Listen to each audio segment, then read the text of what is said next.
Entonces, ¿qué es lo que tenemos en equilibrio de cuerpos rígidos? Ya antes habíamos analizado equilibrio, pero para el caso de partículas, ¿no? ¿Qué pasa en partículas? Nosotros no consideramos dimensión ni, bueno, puede ser que el peso sí, pero las dimensiones de la partícula no la tenemos en cuenta. Entonces, ¿qué pasa con eso? Cuál era la única condición necesaria y suficiente para que el equilibrio se dé? Era que la sumatoria de fuerzas sobre esa partícula sea cero, ¿no? Entonces, esto lo podíamos analizar en tres dimensiones o en dos dimensiones, y eso bastaba para determinar, bueno, quizás alguna reacción o algún valor de una tensión o algo de ese estilo. Entonces, ahora, ¿qué es lo que vamos a analizar? Bueno, equilibrios de cuerpos rígidos. Bueno, y un cuerpo rígido, ¿qué nos interesa? Ya vendría a estar más presente el concepto de, bueno, las dimensiones del cuerpo, quizás también el peso, dónde está ubicado el peso de ese cuerpo. Pero, bueno, por lo general, al menos para este capítulo, como aún no han visto centro de masa y ni algo relacionado a eso, solo estarían usando los datos del problema. O sea, el mismo problema les indicaría dónde está ubicado el peso del cuerpo, ¿no? Entonces, bueno, iniciando con esto, vamos a revisar que es un elemento de dos fuerzas y un elemento de tres fuerzas, que básicamente, bueno, si yo tengo un elemento de, no sé, no importa muchas dimensiones en este caso. ¿Por qué? Porque justamente en eso se basa este teorema, de que si en este elemento únicamente están aplicadas dos fuerzas en cada uno de los extremos, es decir, una fuerza aquí, digamos, una fuerza uno, y por esta otra parte una fuerza 2, ¿qué es lo que va a ocurrir sobre este elemento? Este elemento siempre va a cumplir que aquellas fuerzas que están aplicadas a sus extremos van a tener sí o sí la misma magnitud y sentido, perdón, y dirección, pero no el mismo sentido. Es decir, una fuerza va a tener magnitud, bueno, dirección contraria a la otra, ¿sí? Entonces, eso por ese momento, quizás aquí no lo vamos a aplicar mucho, porque esto de fuerzas de dos y tres, elementos de dos o tres fuerzas, son más para ejercicios en dos dimensiones, pero va a ser importante para los siguientes temas, que vendrían a ser armaduras y bastidores, ¿no? Entonces, esos temas sí consideran todo esto, también máquinas. Entonces, eso, ¿no? Si yo tengo un cuerpo en el cual están actuando dos fuerzas, ¿qué ocurre? Estas fuerzas sí o sí tienen la misma magnitud, pero difieren en el sentido, ¿no? Una se cancela con la otra, digamos. Eso es lo que ocurre con un elemento de dos fuerzas. ¿Y qué pasa con un elemento de tres fuerzas? Bueno, esta diferencia del anterior, bueno, va a tener tres fuerzas. Esto no quiere decir que sean tres dimensiones, simplemente un cuerpo en dos dimensiones sobre el cual están aplicándose tres fuerzas. ¿Qué es lo que ocurre? Bueno, esas tres fuerzas siempre van a chocar en al menos un punto, ¿sí? Entonces, gracias a eso, nosotros podemos aplicar, no sé, ley del seno, ley del coseno, para no analizar quizás, no sé, sumatoria de fuerzas en X, sumatoria de fuerzas en Y, sino que todo esto lo podemos resolver con ley del coseno, ley del seno, según convenga, ¿no? Según los datos que nosotros tengamos en el problema. Y eso sería todo, al menos para esa parte, de elementos de dos o tres fuerzas. Creo porque ya equilibrio o sea, la lección va a ser evaluada solo sobre equilibrio de cuerpos rígidos en tres dimensiones, ¿no? Entonces creo que sería lo más importante enfocarnos en eso. ¿Y cuáles son las condiciones necesarias y suficientes para establecer el equilibrio en tres dimensiones? Bueno, ya no solo agregamos la condición del equilibrio transnacional, es decir, que no se traslade, sino ahora, ¿qué es lo que nosotros queremos? Asegurar que la sumatoria de momentos sobre ese cuerpo sea cero, ¿sí? Es decir, en un sistema, en un cuerpo rígido, vamos a decir algo parecido a que el sistema equivalente de fuerzas y pares tiene que ser nulo, ¿no? Tiene que ser cero. Entonces, ¿esto de qué va a depender? ¿Cuáles? Bueno, son seis ecuaciones, ¿no? Si nosotros tenemos tres ejes, serían seis ecuaciones, tres para cada una de las condiciones.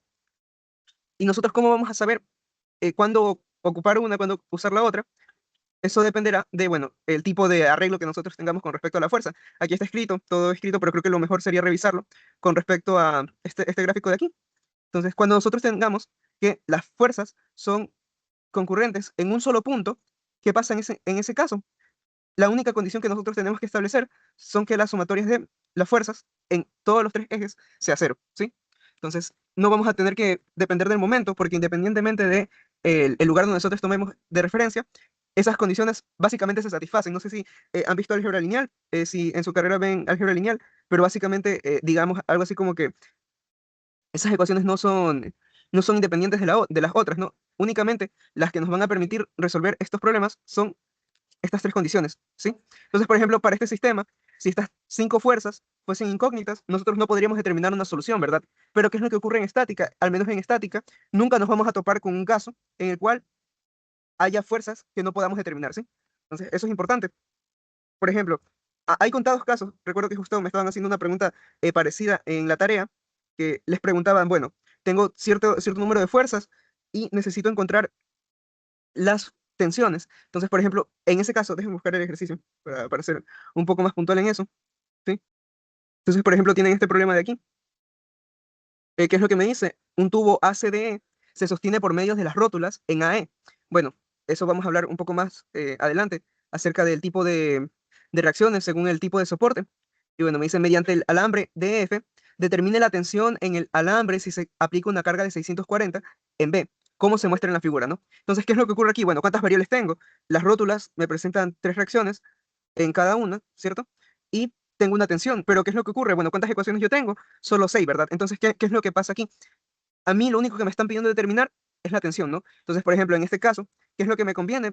Conviene hacer únicamente un análisis con respecto a un eje. Por ejemplo, podría marcar un eje desde A a E para poder determinar cuál va a ser la reacción, bueno, cuál va a ser la tensión en este caso con respecto a ese punto, ¿no? Entonces, por ejemplo, eso de ahí no voy a tener en ningún caso algo que me pidan, en donde me pidan determinar tensiones que no puedo hallar, ¿ok?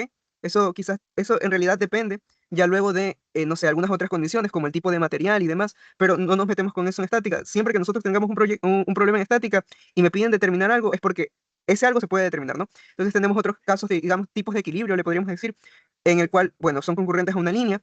Ahí, por ejemplo, ¿qué ocurre? Bueno, si yo tomo el momento con respecto a X, como todas estas fuerzas en algún momento topan con esa línea, ese momento sí o sí se va a hacer nulo. Entonces no vamos a sacar ninguna variable o algo parecido. Entonces las únicas ecuaciones que nos quedarían serían momentos con respecto a y, momentos con respecto a z, ¿sí?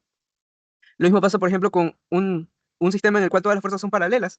¿Qué ocurre en este caso? Yo no puedo analizar algo respecto a ejes como el eje Y o el eje Z. Bueno, todas estas fuerzas quizás están en el eje X, ¿no? Entonces únicamente yo tomo en cuenta ese eje, ¿no? ¿Cierto? Y bueno, con respecto a los momentos, ocurre algo parecido. Si yo calculo el momento de alguna de estas fuerzas con respecto al eje X, siempre se va a satisfacer. Entonces es una condición que, o sea, a pesar de que esto sigue siendo, digamos, condiciones necesarias y suficientes para el equilibrio, estas seis, pero en este caso no vale la pena analizarlas porque ya se cumplen, ¿no? No sé, me tomo estos 15 minutos de teoría, quizás para dejar eso en claro, para luego no tener complicaciones, y no es resolver el ejercicio por resolverlo, ¿no? Sino que tengo que mirar primero este tipo de cosas para ver qué es lo que voy a hacer, ¿no? ¿Sí? Ahora, por último, lo que sí, bueno, por último, ¿qué vamos a hacer para determinar las reacciones? Estas reacciones dependen, bueno, el número de reacciones depende del tipo de apoyo que yo voy a tener. Entonces, ¿cómo se establece esto? Esto quizás es más fácil de ver en dos dimensiones. Por ejemplo, yo tengo justo había buscado el nombre de estas cosas, pero no me acuerdo. Una chumacera, tengo una chumacera, por ejemplo, ya, que son estos de aquí, en donde se ponen algún rodamiento o van empernados a algo. Digamos que en dos dimensiones podríamos representarlo algo así, algo así. Entonces, yo tengo aquí un árbol, un, un tubo. Entonces, ¿qué ocurre en esto? Bueno, por lo general se lo suele representar de esta manera. O sea, esto, un apoyo que le suelen decir simple. Entonces, aquí tengo, por ejemplo, puede ser una viga, que bueno, vigas y